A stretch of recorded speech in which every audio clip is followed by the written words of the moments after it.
प्रभु का धन्यवाद हो। फिर से परमेश्वर के चरणों में आने के लिए प्रभु ने हमें अवसर दिया, इसलिए प्रभु का धन्यवाद हो। और हम प्रार्थना पूर्वक बैठें कि परमेश्वर अपने वचन के सुने जाने पर अपनी आशीष दे और हम सीख सकें। हमारे जीवन के लिए ये बहुत ही आशीष का कारण हो। पिछले 2 दिनों में हमने कुछ बहुत ही महत्वपूर्ण बातें देखी हैं विवाह के विषय में। परमेश्वर के वचन से कुछ बुनियादी बातों को हमने देखा। और हमने फिर कल इस बात को देखा कि विवाह तो पवित्र है ही, लेकिन विवाह की ओर का रास्ता जो है या मार्ग है वो भी पवित्र होना बहुत ही ज़रूरी है। ऐसा नहीं हो सकता है कि हम विवाह तो कर लें कलीसिया में जाकर, लेकिन उसके पहले हम जो है हर प्रकार की मनमानी करते हुए जो है अनैतिकता में अपने जीवन को बिताएं, या फिर लुके छिपे जो है अनैतिक जीवन जीवन जिएं और उसके बाद फिर विवाह कर लें। ऐसा नहीं है, परमेश्वर का वचन ऐसा नहीं सिखाता है। प्रभु का वचन बहुत स्पष्ट सिखाता है कि विवाह पवित्र है, विवाह की ओर का रास्ता भी पवित्र होना चाहिए। जिस तरह से हम अपने जीवन साथी को प्राप्त करते हैं या उस निर्णय में आते हैं, वो बहुत महत्वपूर्ण है। और वो इस संसार के लोगों के समान नहीं होना चाहिए जो परमेश्वर को नहीं जानते। वे लोग जब इस तरह के निर्णय लेते हैं तो उनके निर्णय लेने के जो आधार हैं वो सांसारिक होते हैं। बाहरी जो व्यक्ति का की जो रूप है, धनी है क्या, उसके पास और क्या क्या चीज़ें हैं, या इस तरह की चीज़ें जो है, और फिर शारीरिक आकर्षण, ये सारी चीज़ें उसमें निर्णय लेने का कारण बनती हैं। उस तरह से सोचकर लोग निर्णय लेते हैं, परंतु परमेश्वर का वचन बताता है कि विश्वासियों को, प्रभु यीशु मसीह के ऊपर विश्वास करके उद्धार पाए हुए लोगों को इस तरह से इस निर्णय में नहीं प्रवेश करना है, बल्कि बहुत ही प्रार्थना पूर्वक परमेश्वर की इच्छा को जानते हुए और बहुत ही पवित्रता के साथ इस संबंध में आने की ज़रूरत है। फिर हमने इस बात को भी देखा था कि एक मसीही विश्वासी को मसीही विश्वासी से ही विवाह करना है। ये बहुत महत्वपूर्ण है। और हो सकता है इसमें हमें कुछ चुनौतियों का सामना करना पड़े, हमें कुछ समय इंतज़ार करना पड़े, क्योंकि हो सकता है हम जिस समाज में हैं उस समाज में बहुत सारे लोग ऐसे न हों जिनका वास्तव में उद्धार हुआ है, जो प्रभु से प्रेम करते हैं। तो ऐसी एक परिस्थिति में ये बहुत ही महत्वपूर्ण हो जाता है कि हम वेट करें, हम इंतज़ार करें जब तक कि परमेश्वर हमारे लिए एक विश्वासी जीवन साथी को अपनी इच्छा के अनुसार हमारे सामने न लेकर आए। फिर हमने इस बात को देखा था कि मृत्यु तक बना रहने वाला संबंध है, और विवाह में हल्के रीति से प्रवेश नहीं किया जा सकता है और हल्के रीति से इसको तोड़ा नहीं जा सकता है। ये मृत्यु के द्वारा ही ये संबंध टूट सकता है। तो ये बहुत महत्वपूर्ण एक सच्चाई है। यदि इस बात को हम अपने मन में रखेंगे तो फिर निर्णय लेने में, विवाह के निर्णय को लेने में और वैवाहिक जीवन में सतर्कता के साथ हम अपने जीवन को बिताएंगे। नहीं तो हम बहुत केयरलेस हो सकते हैं, लापरवाह हो सकते हैं। फिर हमने इस बात को भी देखा कि विवाह महज एक कॉन्ट्रैक्ट नहीं है। कॉन्ट्रैक्ट मतलब दो लोगों के बीच में एक समझौता मात्र नहीं कि हम साथ में रहने लग जाते हैं, ऐसा नहीं है।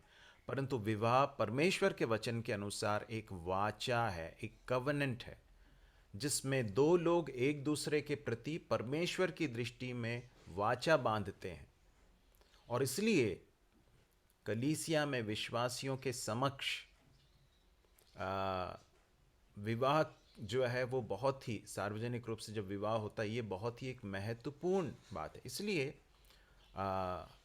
हमें इस तरह से अपने जीवन को व्यतीत करना है कि कलीसिया में बहुत ही अच्छी गवाही के साथ हम रहें, और समय आने पर परमेश्वर जब हमें एक जीवन साथी प्रदान करता है तो उस समय पर कलीसिया में विश्वासियों के को साक्षी रखते हुए परमेश्वर की उपस्थिति में बड़े भक्ति के साथ उस कार्य को किया जाए।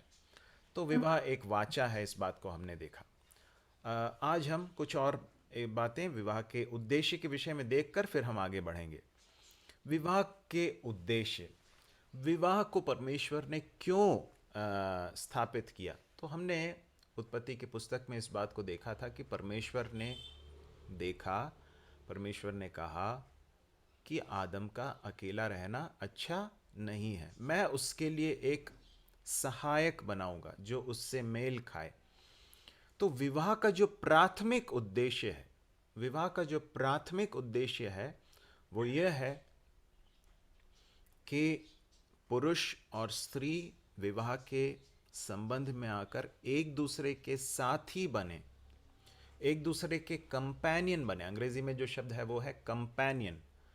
तो विवाह का प्राथमिक उद्देश्य वो है, इस बात को कभी भूलना नहीं है। लड़कों को ये समझना है कि विवाह इसलिए नहीं करते हैं कि घर पे जो है खाना बनाने वाली मिल जाए, या बर्तन धोने वाली मिल जाए, या कपड़े धोने वाली मिल जाए, ये नहीं है। परंतु विवाह का प्राथमिक उद्देश्य ये है कि हम एक दूसरे के साथ, पति और पत्नी एक दूसरे के साथ ही होकर अपने जीवन को व्यतीत कर सकें, सहायक होकर एक दूसरे के साथ कंपेनियनशिप में अपने जीवन को व्यतीत कर सकें। बहुत ही रोचक है इस बात को देखना कि परमेश्वर ने जब हव्वा को बनाया तो परमेश्वर ने आदम की पसली में से एक हड्डी निकाली और उससे परमेश्वर ने हव्वा को बनाया और फिर आदम के पास प्रस्तुत किया। परमेश्वर ने न तो उसके पाँव की कोई हड्डी चुनी और न ही उसके सिर की कोई हड्डी को चुना। ये बहुत रोचक है इस बात को देखना। परमेश्वर ने स्त्री को इसलिए नहीं बनाया कि पुरुष उसे अपने पैरों तले रौंदे, अपने पैर के नीचे रखे, उसको अपमान के साथ, उसको कोई रिस्पेक्ट न दे, उसको आदर न दे, ऐसा नहीं। और न ही परमेश्वर ने उसे इसलिए बनाया है कि जो पत्नी है वो उस पति के सिर पर बैठकर डांस करे, नाचे, उसके ऊपर अधिकार जताए, नहीं। परंतु परमेश्वर ने उसे उसके हृदय के पास से, उसके एक पसली में से एक हड्डी को लेकर निकाल कर बनाया है, ताकि पत्नी उसके हृदय के करीब रहते हुए एक साथी के रूप में उस जीवन को व्यतीत कर सके। तो पति को और पत्नी को, दोनों को इस बात को समझना होगा कि परमेश्वर ने मुझे एक साथी दिया है, परमेश्वर ने मुझे एक कंपेनियन प्रदान किया है। दूसरा जो उद्देश्य है वो ये है कि परमेश्वर परिवारों को इसलिए स्थापित करते हैं कि इसके द्वारा एक आत्मिक पीढ़ी तैयार हो, एक आत्मिक पीढ़ी तैयार हो। इस बात को जरा ध्यान से सुनिए। परमेश्वर मसीही परिवारों को क्यों स्थापित करते हैं? ताकि परमेश्वर के भय में जीवन जीने वाले एक पति और पत्नी अपने पारिवारिक जीवन को व्यतीत करें और प्रभु उन्हें एक नई पीढ़ी प्रदान करे। और वो पीढ़ी कैसी हो? परमेश्वर का भय मानने वाली एक पीढ़ी हो। एक मसीही परिवार है जहाँ पर बच्चों को परमेश्वर के भय में प्रशिक्षित किया जाता है, सिखाया जाता है। परमेश्वर के भय में चलने के लिए उनको शिक्षण दिया जाता है। और इसलिए ये बहुत ही महत्वपूर्ण है कि पति और पत्नी आत्मिक जीवन जिएं, तभी एक आत्मिक पीढ़ी को तैयार कर सकते हैं। विवाह का एक बहुत ही महत्वपूर्ण उद्देश्य यह है। जो परमेश्वर को नहीं जानते हैं वो परमेश्वर के इस बड़े उद्देश्य को न समझने के कारण न तो खुद आत्मिक हो पाते हैं और न अपने पीढ़ी को आत्मिक बना पाते हैं। परंतु परमेश्वर ने विवाह को इसलिए स्थापित किया है कि एक आत्मिक पीढ़ी तैयार हो। मलाकी की पुस्तक 2 अध्याय उसके 15वें पद को कोई पढ़ लें। क्या उसने एक ही को नहीं बनाया जबकि आत्माएं उसके साथ थी? और एक ही को क्यों बनाया? इसलिए कि वह परमेश्वर के योग्य संतान चाहता है। इसीलिए तुम अपनी आत्माएं के विषय में चौकस रहो और तुम में से कोई अपनी जवानी की स्त्री से विश्वासघात न करे। धन्यवाद बहन। क्या हमने पढ़ा वहां पर? इसलिए कि वह परमेश्वर के योग्य संतान चाहता। आप वो माइक को अगर म्यूट कर लेंगे तो थोड़ी सी आवाज़ आ रही वहाँ से। ओके, धन्यवाद। वह परमेश्वर के योग्य संतान चाहता है। जब मैं इस बात को बता रहा हूँ तो इस बात को मैं जानता हूँ कि कई ऐसे परिवार हैं जहाँ पर बच्चे नहीं हुए हैं, है ना। परिवार में संतान नहीं हुई है, परमेश्वर की कुछ योजना होगी। तो इसलिए मैं ये नहीं कहना चाहता कि एक विवाह जो है वो बच्चे होते हैं तभी वो पूर्ण होता है, ऐसा नहीं है। परमेश्वर ने आदम और हव्वा को जब बनाया, परमेश्वर ने उन्हें आशीष दी। तो विवाह जो है वो पूर्ण है, अगर बच्चे नहीं हुए तो भी। हमारे हमारे गलती के कारण नहीं, परंतु यदि परमेश्वर ने उसकी अनुमति दी है तो फिर ऐसा नहीं सोचना है कि हमारा विवाह पूर्ण नहीं है। परंतु ज़्यादातर केसेस में परमेश्वर संतान प्रदान करते हैं, और जब संतान प्रदान करते हैं, परमेश्वर की इच्छा क्या है? इसलिए कि वह परमेश्वर के योग्य संतान चाहता है। परमेश्वर की बड़ी इच्छा है कि मसीही परिवारों में परमेश्वर के योग्य संतान बने। ऐसे लोग, ऐसे बच्चे तैयार हों, ऐसी पीढ़ी तैयार हो जो परमेश्वर से प्रेम करने वाली हो, जो परमेश्वर का भय मानने वाली हो, जो परमेश्वर के लिए खर्च होने के लिए तैयार हो। और इसलिए पति पत्नी का की बड़ी प्रार्थना ये होनी चाहिए, बहुत ही प्रार्थना पूर्वक अपने बच्चों को परमेश्वर के भय में पालने की ज़रूरत है। ये एक बहुत बड़ी चुनौती है आज के इस वर्तमान युग में, जबकि मीडिया का और हर प्रकार के सांसारिक बातों का प्रभाव हमारे बच्चों के ऊपर इतने इतने ज़ोर से होता है। ये बहुत ही महत्वपूर्ण है कि हम अपने बच्चों के लिए निरंतर प्रार्थना करें कि परमेश्वर उन्हें परमेश्वर के रास्ते में प्रशिक्षित करने के लिए हमें अनुग्रह दे, बुद्धि और ज्ञान दे। हम उनके सामने एक बहुत ही अच्छा नमूना पेश कर सकें, ताकि इसके द्वारा एक आत्मिक पीढ़ी तैयार हो। संतान होते हैं, बच्चे होते हैं, बच्चों को अच्छी पढ़ाई दिलाना और अच्छी नौकरी मिल जाना, उनको बहुत बहुत संसार में बहुत ऊंचे स्थान पर पहुंचा देना, ये नहीं है हमारे जीवन का। हमारे बच्चों के प्रति हमारी सबसे बड़ी जिम्मेदारी ये नहीं है, परंतु हमारी सबसे बड़ी जिम्मेदारी ये है कि हम उनको एक आत्मिक धरोहर सौंपें, एक आत्मिक विरासत सौंपें। विरासत मतलब आप समझते हैं, जो संपत्ति होती है जो माता पिता अपने बच्चों को सौंपते हैं। जो सबसे बड़ी संपत्ति हम अपने बच्चों को सौंप सकते हैं, वो धन और दौलत और भूमि, ये सारी चीज़ें नहीं, उससे कहीं अधिक बढ़कर जो सबसे बड़ी संपत्ति हम अपने बच्चों को दे सकते हैं वो एक आत्मिक धरोहर है। हमारे जीवन को देखकर हमारे बच्चे कह सकें कि ये मेरे माता पिता परमेश्वर का भय मानने वाले माता पिता हैं, वो परमेश्वर से प्रेम करते हैं, मुझे भी इस रास्ते पर चलना है।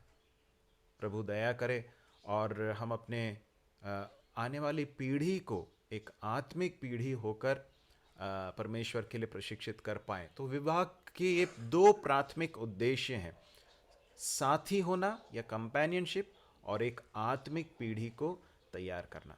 जब हम आत्मिक पीढ़ी को तैयार करने की बात करते हैं, इसके साथ साथ एक और बात मैं जोड़कर आगे बढ़ना चाहूँगा। परमेश्वर के उद्देश्य एक मसीही परिवार के द्वारा बहुत विस्तृत हैं। हमारे पारिवारिक जीवन का उद्देश्य किसी तरह से कुछ अपने जीवन को यापन करना और धन संपत्ति कमा लेना, अपने जीवन को सुख सुविधाओं से भर लेना, सिर्फ ये नहीं है, परंतु उससे कहीं अधिक बढ़कर हमारे जीवन का सबसे बड़ा उद्देश्य यह है कि परमेश्वर के राज्य का विस्तार पर हमारे जीवन के द्वारा हो। और इस लिहाज से जब एक मसीही परिवार गठित होता है, जब एक पति और पत्नी, परमेश्वर का भय मानने वाला एक पति और पत्नी मिलकर एक परिवार गठित करते हैं, तो वो परिवार जो है परमेश्वर के काम के लिए बहुत ही बड़ा एक औजार बन सकता है। और इसलिए विवाह के उद्देश्य में एक दूसरे के प्रति कंपेनियनशिप है, जो प्राथमिक उद्देश्य है ना। मिनिस्ट्री या सेवा वो प्राथमिक नहीं है। सबसे प्राथमिक उद्देश्य विवाह का क्या है कि पति और पत्नी एक दूसरे के साथी बने। दूसरी बात, एक आत्मिक पीढ़ी तैयार हो, और फिर हमारे घर, हमारे परिवार परमेश्वर के लिए काम आने वाले औजार बन सकें, इस बात को हमें याद रखना है। आज और कल में प्रभु ने चाहा तो हम परिवार में पति और पत्नी की भूमिका के बारे में कुछ बहुत ही महत्वपूर्ण सच्चाइयों को देखने जा रहे हैं। इफिसियों उसका 5वां अध्याय उसके 22 से लेकर 33 तक है ये भाग जिसे हमें पढ़ने की ज़रूरत है, परंतु आज के हमारे अध्ययन के लिए उस पूरे भाग को हम नहीं पढ़ेंगे। इफिसियों की पत्री निकाल लीजिए, इफिसियों की पत्री उसका 5वां अध्याय और उसके 22 और 23 को पढ़ लीजिए। 22, 23 और 24 तीन तीन पद को पढ़ लीजिए। अपने अपने पति के ऐसे अधीन रहो जैसे प्रभु के, क्योंकि पति पत्नी का सिर है, जैसे कि मसीह कलीसिया का सिर है और स्वयं की देह का उद्धार करता है। पर जैसे कलीसिया मसीह के अधीन है, वैसे ही पत्नियां भी हर बात में अपने अपने पति के अधीन रहे। अब 22वें पद से लेकर 33वें पद तक पत्नी और पति की भूमिका, परमेश्वर का वचन पत्नियों से और पतियों से किस तरह के व्यवहार की अपेक्षा करता है, उम्मीद करता है, इसके विषय में हम 22 से लेकर 33 तक पढ़ते हैं। परंतु इसका जो संदर्भ है,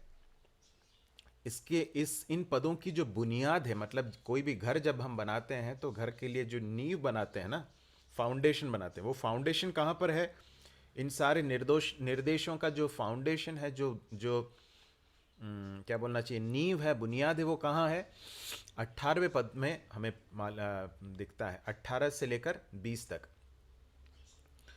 18वें पद को हम पढ़ेंगे। दाखरस से मतवाले न बनो, क्योंकि इससे लुचपन होता है, पर आत्मा से परिपूर्ण होते जाओ। ये एक पद है जिसके ओर मैं आपका ध्यान लाना चाहता हूँ। सबसे महत्वपूर्ण बात है, और यहां पर लिखा है कि दाखरस से मतवाले न बनो। अब यहां पर दो चीजों की तुलना की गई है और दोनों के बीच में विरोधाभास भी दिखाया गया है ना, विरोध भी दिखाया गया, दोनों के में जो अंतर है वो भी दिखाया गया है, दोनों में समानता भी है ना। तो सबसे पहले हम विरोध को देखें। दाखरस नहीं पीना है। दाखरस क्यों नहीं पीना है? क्योंकि वो मतवाला बना देता आदमी को, उसके ऊपर नियंत्रण दाखरस का हो जाता है या शराब का हो जाता है। इसलिए शराब पीकर मतवाले नहीं बनना है। इस विषय में परमेश्वर का वचन हमें बताता है। एक मिनट, या तो दाखरस पीकर मतवाले न बनो, क्योंकि इससे लुचपन होता है, क्योंकि व्यक्ति अपने नियंत्रण में नहीं रहता है, वो ऐसे कार्य करने लगता है जो योग्य नहीं है, अच्छे नहीं है। इसलिए दाखरस से मतवाले न बनो, पहली बात। पर आत्मा से परिपूर्ण होते जाओ। एक व्यक्ति, एक विश्वासी को दाखरस से मतवाले नहीं होना है, परंतु पवित्र आत्मा से परिपूर्ण होना है। अब ये दोनों में विरोध भी है, अंतर भी है, लेकिन एक समानता है। वो समानता क्या है? समानता यह है कि जिस तरह से एक व्यक्ति जब शराब पीता है या दाखरस पीता है तो वो उस दाखरस के नियंत्रण में आ जाता है। फिर वो व्यक्ति जब बात करता है, जब चलता है, जब लोगों के साथ व्यवहार करता है, उन सारी बातों में उसके ऊपर उसका नियंत्रण नहीं, परंतु शराब का नियंत्रण दिखाई देता है ना? ये सही बात। इसी तरह से परमेश्वर के आत्मा से परिपूर्ण एक व्यक्ति, जो परमेश्वर के आत्मा से परिपूर्ण होगा, उसके ऊपर नियंत्रण किसका दिखाई देगा? पवित्र आत्मा का नियंत्रण दिखाई देगा। ऐसा एक व्यक्ति जब बात करेगा, जब लोगों से व्यवहार करेगा, जब वो चलेगा, जो कुछ भी वो करेगा, उसमें ये लोग इस बात को देख पाएंगे कि ये व्यक्ति पवित्र आत्मा से भरा हुआ एक व्यक्ति है। जिस तरह से शराब से परिपूर्ण एक व्यक्ति को देखकर समझा जा सकता है कि ये शराब के नियंत्रण में है, इसी तरह से पवित्र आत्मा के नियंत्रण में चलने वाले व्यक्ति को भी देखकर पहचाना जा सकता है कि यह पवित्र आत्मा से परिपूर्ण है।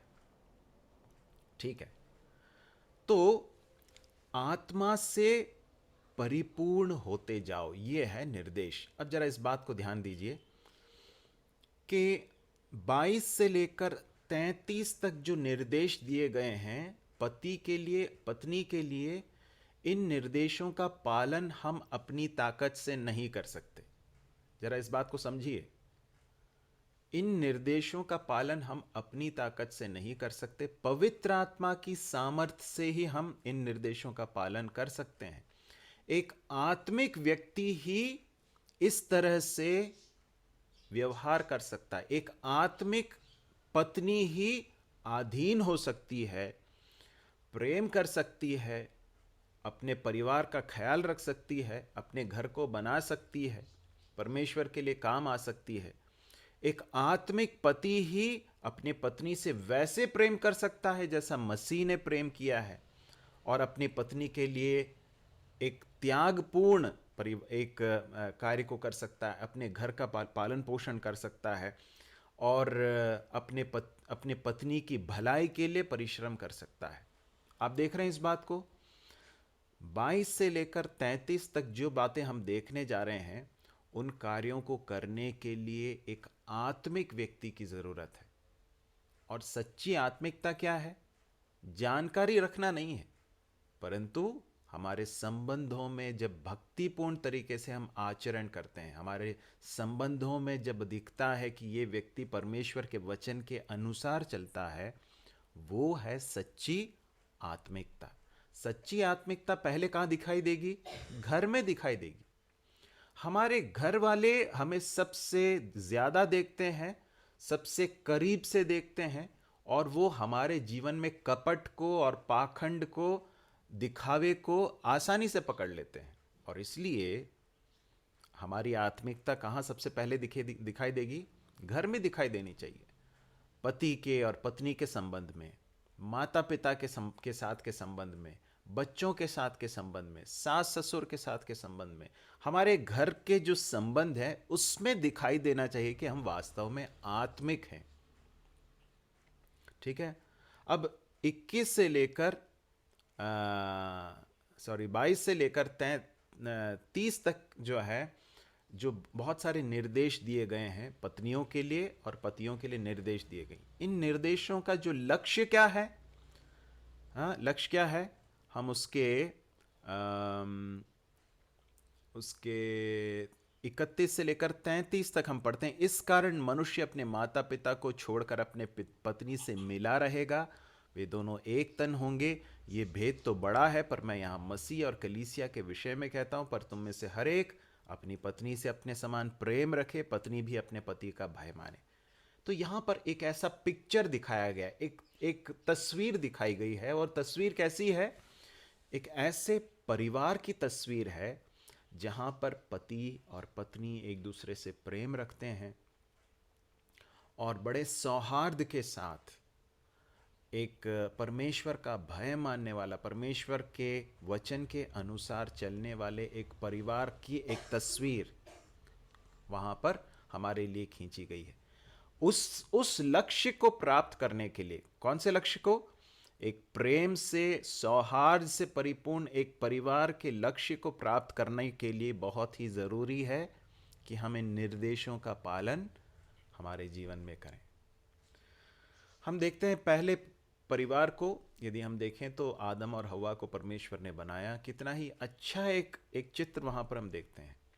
आदम और हव्वा को परमेश्वर ने बनाया, उस अदन की वाटिका में रखा। बहुत सारे फल के वृक्ष हैं, सब में से खा सकते हैं। सिर्फ एक वृक्ष है, उसके फल को वर्जित किया है।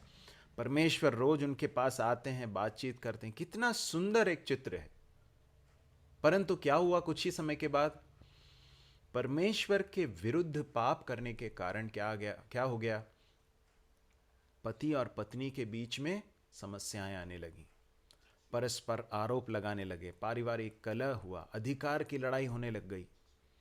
और अंत में हम देखते हैं कि किस तरह से जो प्रेम और सौहार्द से परिपूर्ण एक परिवार था, वो पूरी रीति से जो है कलह से और परस्पर प्रेम की कमी, अधिकार की लड़ाई, ये सारी चीज़ें हम देख सकते हैं। कुछ समय ही बीता था, उनके दो बच्चों में से एक बच्चे ने, बड़े वाले ने छोटे वाले भाई को क्या कर दिया, मार डाला। अब जरा सोच कर देखिए कि पाप ने किस तरह से संबंधों को, रिश्तों को खराब कर दिया। और आज भी शैतान इसी काम में लगा हुआ। क्या करता है वो परिवारों के ऊपर हमले करता है। वो नहीं चाहता है कि अच्छे परिवार बने, वो नहीं चाहता है कि मसीही परिवार बने, और वो नहीं चाहता है कि हम अपने पारिवारिक जीवन को परमेश्वर के वचन के अनुसार चलाएं। इसलिए वो हमेशा इस एक बात के ऊपर सबसे अधिक हमला करता है। परिवार बहुत महत्वपूर्ण है मेरे प्रिय भाई और बहनों। परमेश्वर की दृष्टि में ये सबसे पहला इंस्टीट्यूशन है, सबसे पहली संस्था है जिसे परमेश्वर ने बनाया है। कलीसिया भी बाद में आई, आप जानते हैं ना, परमेश्वर ने कलीसिया को बाद में स्थापित किया। सबसे पहली इकाई जो परमेश्वर ने स्थापित की वो क्या है, परिवार। ये बहुत महत्वपूर्ण है परमेश्वर की दृष्टि में। और शैतान जानता है कि एक परमेश्वर के लिए समर्पित परिवार के द्वारा परमेश्वर बहुत कुछ कर सकते हैं, इसलिए वो हमेशा इस एक बात के ऊपर अपना हमला करता रहता है। तो अब हम देखेंगे कि परिवार में पत्नी की भूमिका क्या है, परमेश्वर का वचन क्या कहता है। हाँ, तो सबसे पहली बात यहाँ पर आप देखिए, जो पहला निर्देश दिया गया है, ये पहली बात जो बताई गई है वो यह है कि पत्नियां अपने पतियों के अधीन रहें। पत्नी अपने पति के अधीन रहे करके लिखा है, अधीन रहे। ठीक है, जरा देखिए उस पद में क्या लिखा है। मैं फिर से आपके लिए पढ़ता हूं। हे पत्नियों, अपने अपने पति के ऐसे अधीन रहो जैसे प्रभु के। ध्यान से कुछ बातों के ऊपर आप जरा ध्यान दीजिए। क्या लिखा है यहाँ पर? ये नहीं लिखा है कि स्त्रियां पुरुषों के अधीन हैं, पुरुषों के अधीन रहें, ऐसा लिखा है क्या? नहीं। क्या लिखा है वहां पर? हे पत्नियों, अपने अपने पति के अधीन रहो जैसे प्रभु के। तो इसका अर्थ यह है कि पत्नी की अधीनता जो है किसी भी पुरुष के लिए नहीं है, परंतु उसके पति के प्रति है। यह पहली बात है जो याद रखनी है। एक परिवार है जिसमें पति और पत्नी है। पत्नी के ऊपर नेतृत्व करके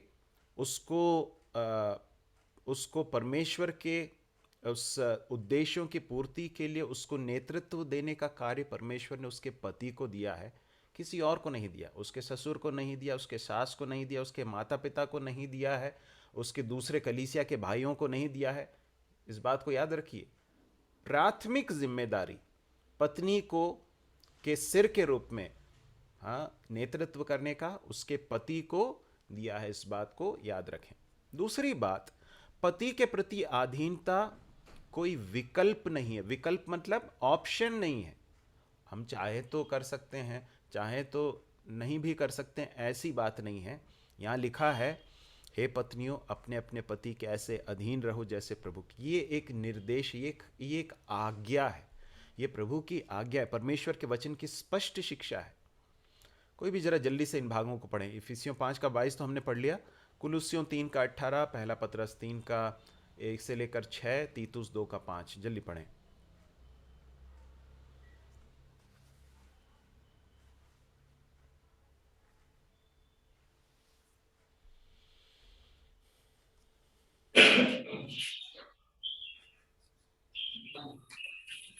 हे पत्नियों, जैसा प्रभु में उचित है वैसा ही अपने अपने पति के अधीन रहो। ठीक है।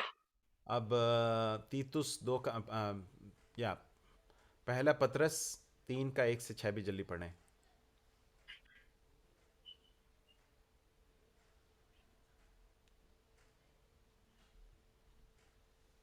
हे पत्नियों, तुम भी अपने पति के अधीन रहो, इसीलिए कि यदि इनमें से कोई ऐसा हो जो वचन को ना मानते हो, तो भी तुम्हारा भाई साहिब पवित्र चाल चलन को देखकर बिना वचन के अपनी अपनी पत्नी के चाल चलन के द्वारा खींचा जाए। या काफ़ी है ब्रदर। अब हम जाएंगे तीतुस 2:5 में।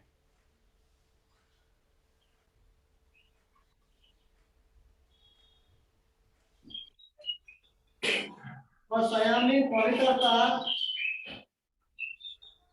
घर का कारोबार करने वाली, भली और अपने अपने पति के अधीन रहने वाली हो, ताकि परमेश्वर के वचन की निंदा न होने पाए।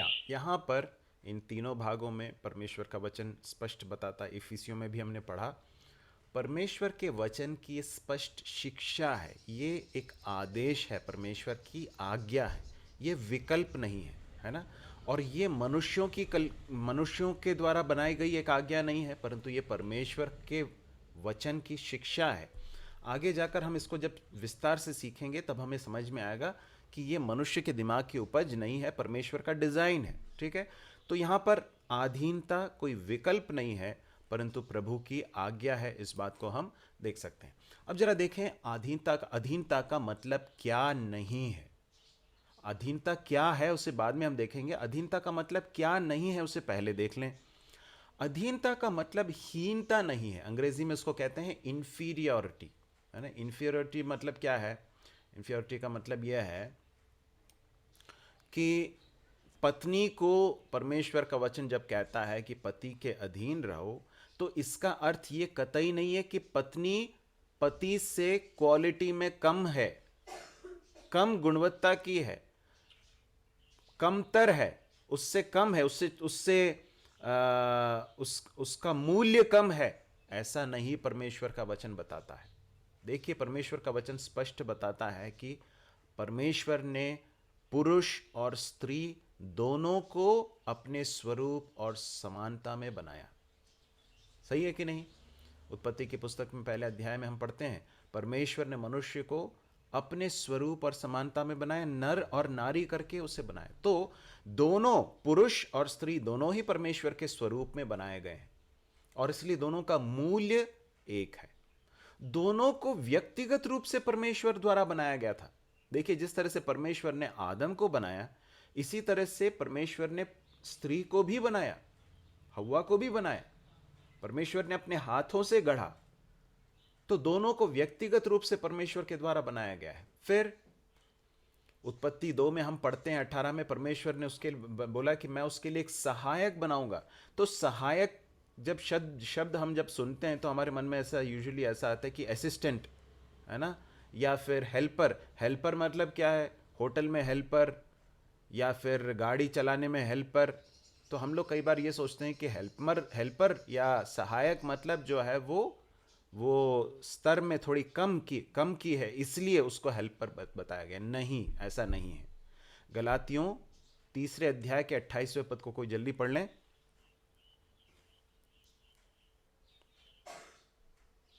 गलातियों 3:28। अब ना कोई यहूदी रहा और ना यूनानी, ना कोई दास ना स्वतंत्र, ना कोई नर ना नारी, क्योंकि तुम सब मसीह यीशु में एक हो। मसीह में पुरुष और स्त्री का भेदभाव नहीं है। परमेश्वर की दृष्टि में दोनों का मूल्य मसीह में एक है। ठीक है, परमेश्वर के स्वरूप में दोनों बनाए गए हैं, और परमेश्वर ने दोनों को व्यक्तिगत रूप से बनाया है।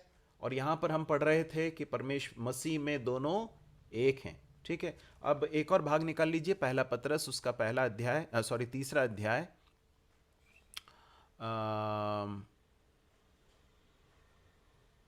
उसके 7वें पद को पढ़ लीजिए। 3 का 7, पहला पतरस 3 का 7। उसे भी इसके साथ आप नोट कर लीजिए, यहाँ पर लिखा नहीं है मैंने। पहला पतरस 3 का 7, जल्दी पढ़ें। वैसा ही है पतियों, तुम भी बुद्धिमानी से पत्नियों के साथ जीवन निर्वाह करो, और स्त्री को निर्वंश पात्र जानकर उसका आदर करो, यह समझकर कि हम दोनों जीवन के वरदान के वारिस हैं, जिससे तुम्हारी प्रार्थनाएं रुक ना जाए। देखिए, ये समझकर कि हम दोनों जीवन के वरदान के वारिस हैं, मसीह में दोनों का मूल्य समान है और दोनों ही जीवन के वरदान के वारिस हैं। ठीक है, अनुग्रह के वारिस हैं, इस बात को हम देख सकते हैं। और परमेश्वर का वचन वहां बताता है कि पति इस बात को समझते हुए आदर के साथ अपनी पत्नी के साथ पेश आए। यदि ऐसा नहीं करेंगे तो उनकी प्रार्थनाएं रुक सकती हैं, प्रार्थनाओं में बाधा बन सकती है। तो अधीन होने का की आज्ञा इसलिए नहीं दी गई है क्योंकि स्त्री पुरुष से थोड़े क्वालिटी में कम है, ये संसार इस तरह से सिखाता है। परंतु परमेश्वर का वचन ये नहीं शिक्षा देता है। परमेश्वर का वचन ये नहीं बताता है कि वो गुणवत्ता में कम है। भूमिका और कार्य व्यक्ति की गुणवत्ता निर्धारित नहीं करते हैं, है ना। एक व्यक्ति क्या भूमिका अदा कर रहा है, किस कार्य को कर रहा है, उससे उसकी गुणवत्ता निर्धारित नहीं होती है। अधीनता योग्यता या वेतन या यहां तक कि व्यक्ति की आध्यात्मिक परिपक्वता पर आधारित नहीं। इसे जरा समझ लीजिए। पति जो है वो ज्यादा पढ़ा लिखा नहीं है, हाँ? पत्नी ज्यादा पढ़ी लिखी है। पत्नी की तनख्वाह जो है, उसका जो सैलरी है वो पति से ज्यादा है। या ऐसी भी स्थिति हो सकती है जहां पर पत्नी पति से ज्यादा आत्मिक रूप से परिपक्व है। तो फिर क्या उस स्त्री को अपने पति के प्रति अधीन रहना चाहिए क्या? परमेश्वर का वचन सिखाता है कि बिल्कुल रहना चाहिए। क्यों? क्योंकि अधीनता पति के योग्यता ना, वो उसके वो कितना पढ़ा लिखा है या उसकी सैलरी कितनी है, उसका वेतन कितना है, वो कितना आत्मिक रूप से परिपक्व है, इन बातों के ऊपर आधारित नहीं है। परमेश्वर ने उसे एक क्रम में रखा है और परमेश्वर के क्रम के अनुसार पति को परमेश्वर ने नेतृत्व करने का कार्य सौंपा है। अधीनता का मतलब हमेशा सहमत होना नहीं है। यह भी बहुत महत्वपूर्ण है। पत्नी पति के अधीन रहे, इसका अर्थ यह नहीं कि पति जो कुछ कह रहा है पत्नी उसमें हाँ में हाँ मिलाए, है ना। यदि आपको इसका एक नेगेटिव एग्जाम्पल देखना है, एक नकारात्मक उदाहरण देखना है, तो हनन्या और सफीरा के बारे में हम पढ़ते हैं प्रेरितों के काम की पुस्तक में। और वहाँ पर हम इस बात को देखते हैं कि हो सकता है हनन्या का ये आइडिया रहा हो। उसने कहा कि हम भूमि को बेच देते हैं और उसके रकम में से थोड़ा सा अपने पास लेकर रखेंगे और हम जाकर वहाँ पर जो पैसे देंगे वो इस तरह से देंगे कि हमने सारा पैसा दे दिया है। और इस बात को जब हनन्या ने कहा होगा तो सफीरा जो उसकी पत्नी है उसको ये कहना चाहिए था कि नहीं, हमको ऐसा नहीं करना है। यदि हमको रखना है तो हम बता सकते हैं कि हमने इतना रख लिया है और ये जो है इतना पैसा हम इसके लिए लेकर आए। झूठ नहीं बोलना चाहिए हमको, सफीरा को बोलना चाहिए था। परंतु हम वहाँ पढ़ते हैं कि सफीरा ने चुपचाप अपने पति के उस झूठ में साथ दिया। आप जानते हैं ना क्या हुआ? दोनों के ऊपर परमेश्वर का दंड आया। तो अधीनता का मतलब हमेशा सहमत होना नहीं है।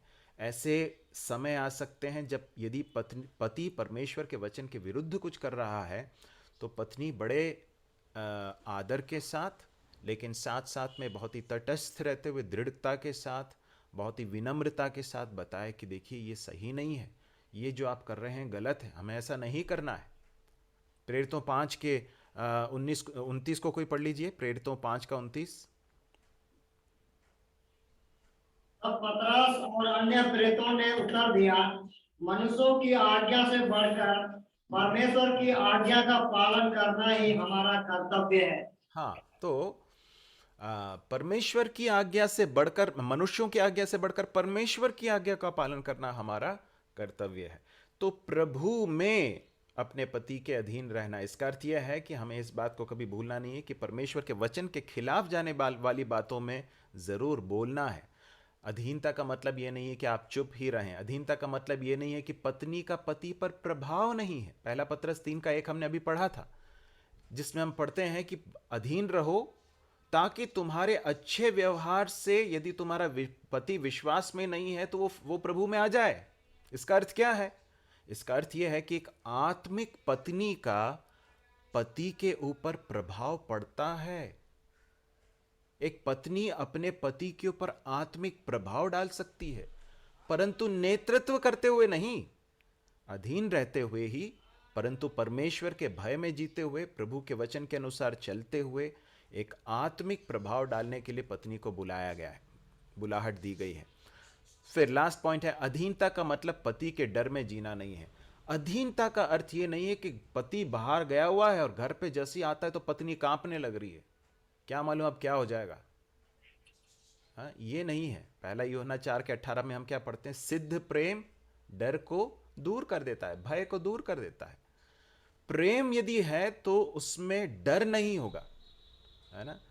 तो अधीनता का अर्थ पति के डर में जीना नहीं है, परंतु उसके नेतृत्व को समझना और उसके प्रति अपने आप को अधीन करना है। अधीनता के लिए जो सबसे सिद्ध उदाहरण हम परमेश्वर के वचन से देख सकते हैं, वो परमेश्वर के व्यक्तित्व में ही हम देख सकते हैं। क्या देख सकते हैं?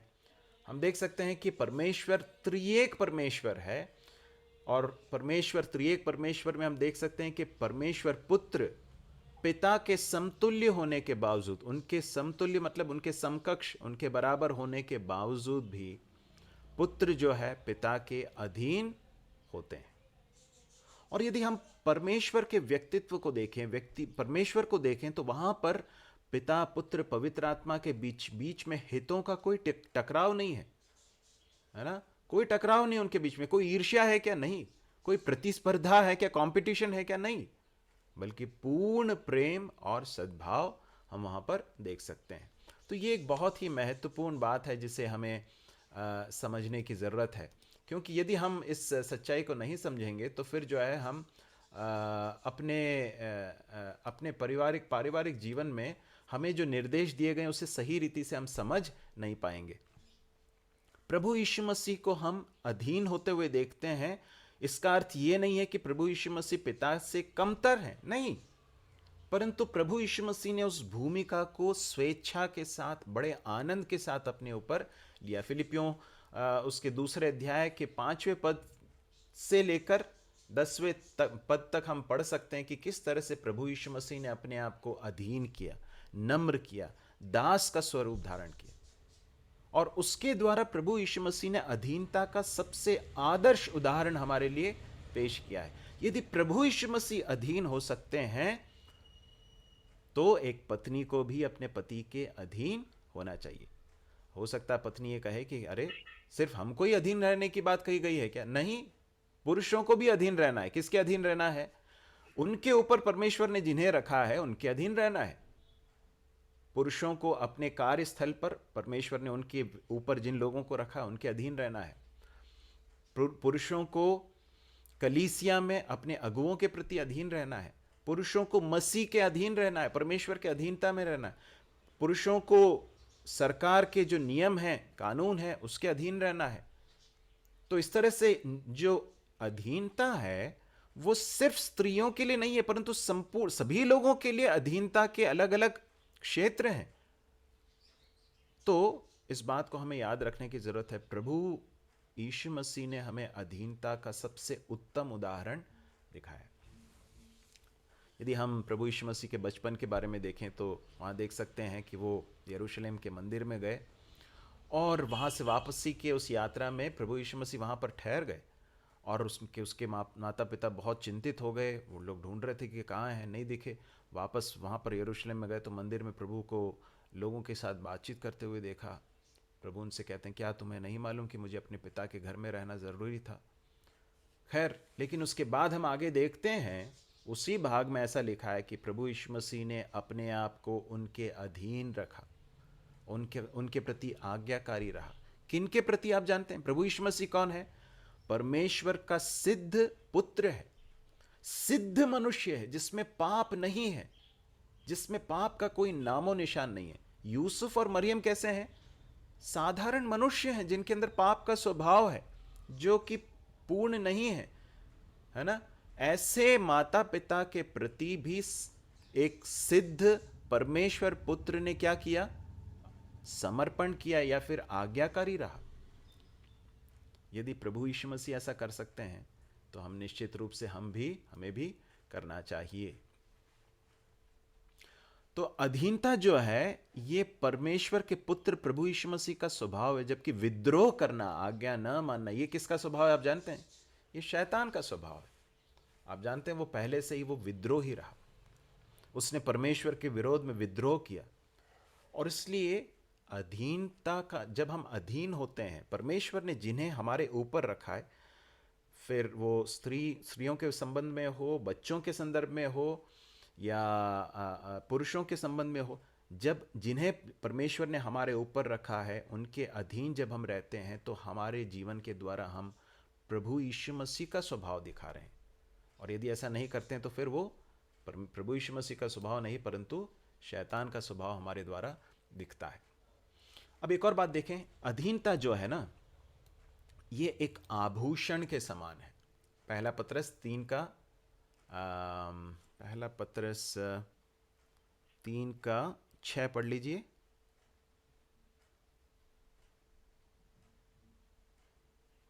ऐसा सारा अब्राहम की आज्ञा में रहती और उसे स्वामी कहती थी। हाँ, एक मिनट भाई, उसके 3 से लेकर 5 तक पढ़ लीजिए।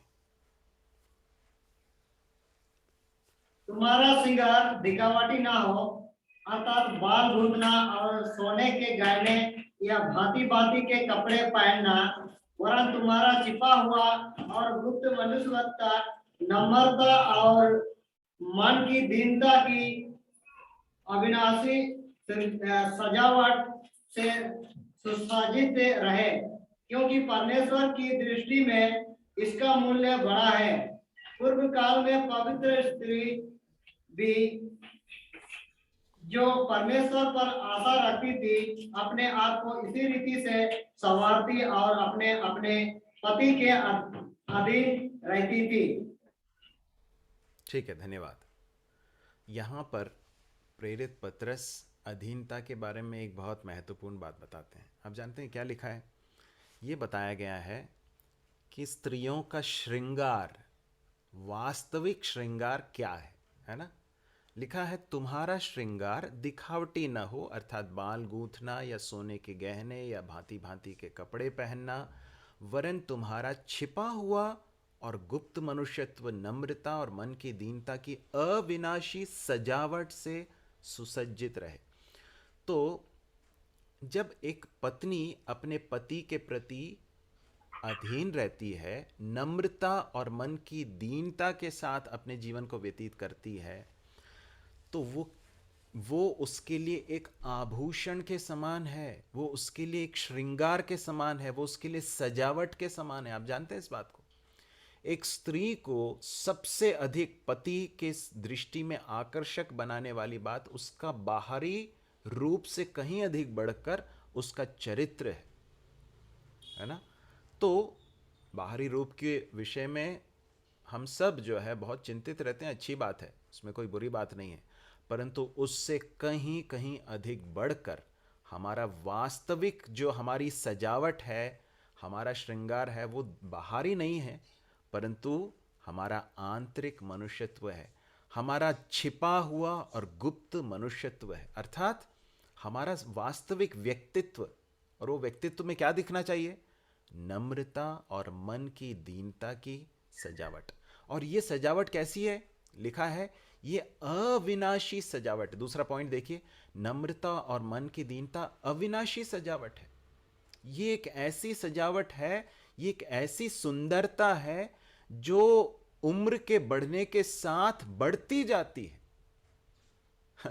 इस बात को याद रखिए, जैसे जैसे हम उम्र में बढ़ते जाते हैं ना, तो हमारा बाहरी रूप जो है वो उसका आकर्षण कम होता है ना? चेहरे पर जो है झुर्रियाँ पड़ने लगती हैं, बाल कम होने लगते हैं, पुरुषों के, कई लोगों के बाल सफ़ेद भी हो जाते हैं, हमारा बाहरी रूप कम आकर्षक होने लगता है। परंतु एक व्यक्ति जो नम्र है और मन में दीन है, उस व्यक्ति की सजावट या उसकी सुंदरता बढ़ती जाती है, उम्र में बढ़ते भी जाती है वो स्त्री, तो भी वो अपने पति के लिए और भी अधिक आकर्षक होती जाती। क्यों? क्योंकि उसके अंदर एक ऐसी सजावट है जो अविनाशी है। और यहां पर ऐसा लिखा है उसके पहले पद में, हे पत्नियों, तुम भी अपने पति के अधीन रहो, इसलिए कि यदि इनमें से कोई ऐसे हो जो वचन को न मानते हो, तो भी तुम्हारे भय सहित पवित्र चाल चलन को देखकर बिना वचन के अपनी अपनी पत्नी के चाल चलन के द्वारा खिंच जाएं। इसका मतलब क्या है? एक पत्नी जब अपने आप को इस तरह की सजावट से सजाती है तो क्या होता मालूम है? वो उसके अविश्वासी पति को विश्वास में लाने की क्षमता रखता है। और यहां पर लिखा है, पूर्व काल में पवित्र स्त्रियां भी जो परमेश्वर पर आशा रखती थीं, अपने आप को इसी रीति से संवारती और अपने अपने पति के अधीन रहती थी। मेरे प्रिय बहनों, मैं आपको स्मरण दिलाना चाहता हूँ, आप में से जितने विवाहित हैं, इस बात को याद रखिए, आपके पति को परमेश्वर ने आपके ऊपर नेतृत्व करने वाले एक व्यक्ति के रूप में रखा है। इसलिए नहीं क्योंकि आप कम क्वालिटी की हैं, आप कम स्तर की हैं, कम गुणवत्ता की हैं, ऐसा नहीं है। परमेश्वर की दृष्टि में आप दोनों का मूल्य समान है, परंतु परमेश्वर ने आपको एक भूमिका दी है, आपके पति को एक दूसरी भूमिका दी है। जब आप अपनी भूमिका को परमेश्वर के वचन के अनुसार पूरा करेंगे तो आपका जीवन परमेश्वर की दृष्टि में ग्रहण योग्य होगा, और उसके द्वारा परमेश्वर आपको एक ऐसा पारिवारिक जीवन देंगे जो वास्तव में बहुत ही आनंदपूर्ण और परमेश्वर की शांति से परिपूर्ण है। यहाँ पर हम पढ़ते हैं, पूर्व काल में पवित्र स्त्रियां ऐसे ही करती थी, है ना। और लिखा है सारा भी अब्राहम की आज्ञा में रहती थी। और बाद में फिर प्रेरित पत्रस कहते हैं, इसी प्रकार तुम भी यदि भलाई करो और किसी प्रकार के भय से भयभीत न हो तो उसकी बेटियां ठहरोगी। तो अधीन होने से डरने की कोई जरूरत नहीं है। कई बार ये संसार के अंदर शैतान ने इस बात को डाल कर रखा है कि अधीन हो जाओगे ना तो तुम्हारे ऊपर अन्याय होगा। ऐसा नहीं है। अधीन इसलिए नहीं हो रहे हैं क्योंकि यहां पर कोई कंपटीशन है, नहीं। अधीन इसलिए हो रहे हैं क्योंकि परमेश्वर ने कहा है। और जब परमेश्वर की आज्ञा को जब हम मानते हैं तो हमें डरने की ज़रूरत नहीं है, क्योंकि यह परमेश्वर की योजना है। जब हम परमेश्वर की योजना के तहत अपने आप को प्रभु के हाथों में देते हैं, हमारे जीवन में उसके द्वारा भलाई ही उत्पन्न होगी। प्रभु हमारी सहायता करे। तो अधीनता का अर्थ क्या है? फिर अधीनता क्या नहीं है हमने देखा। अधीनता के लिए सिद्ध उदाहरण देखा कि प्रभु यीशु मसीह स्वयं उसके लिए हमारे लिए उदाहरण है। और उसके बाद हमने इस बात को भी देखा कि अधीनता एक आभूषण है। तो अधीनता क्या है?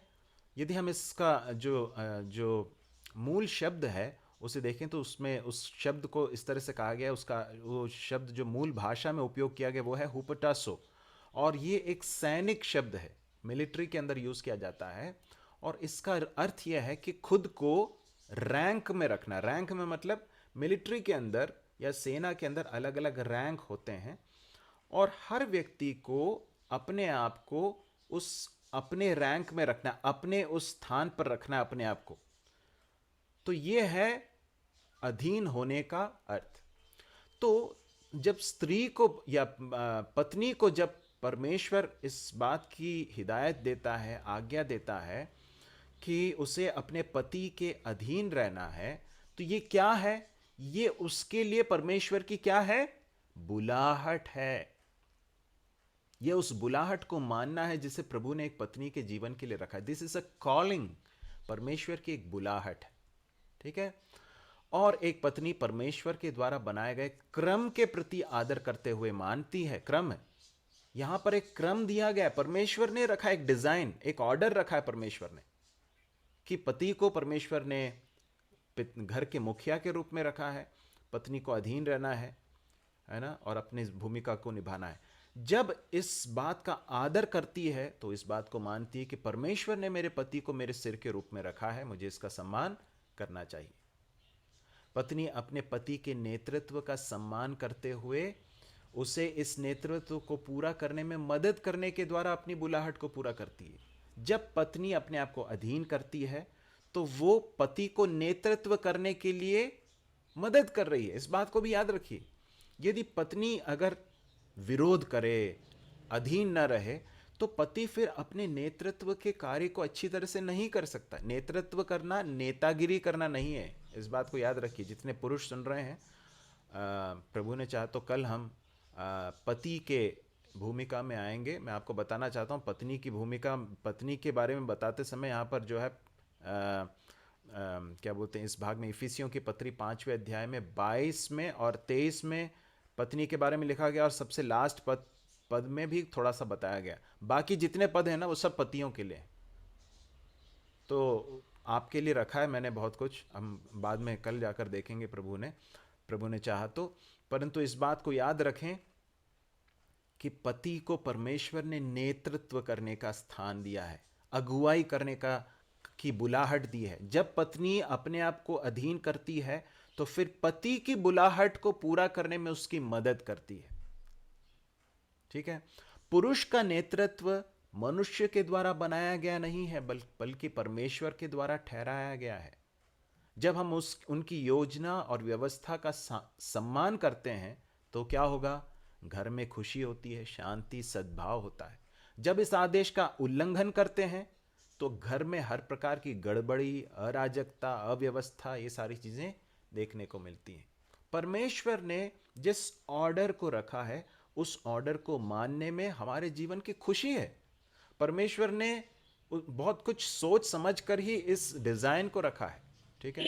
तो जब हम इसका पालन करेंगे तो उसके द्वारा परमेश्वर के नाम की महिमा होगी और हमारा पारिवारिक जीवन वास्तव में आनंद से परिपूर्ण होगा।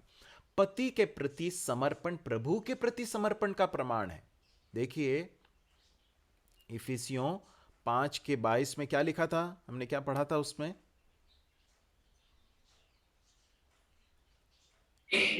हे पत्नियों, अपने अपने पति के ऐसे अधीन रहो जैसे प्रभु के, इन द लॉर्ड। इसका अर्थ क्या है? जब एक पत्नी अपने पति के प्रति अधीन होती है तो वो प्रभु के प्रति अपने अधीनता का प्रमाण दे रही है। जब प्रभु अपने पति के अधीन रह रही है तो वो ये बता रही है, प्रभु मैं आपके वचन को मानने के लिए, आपने जो निर्देश दिए उसे मानने के लिए मैं तैयार हूं। यदि वो ऐसा नहीं करती है तो वो प्रभु के प्रति भी क्या कर रही है?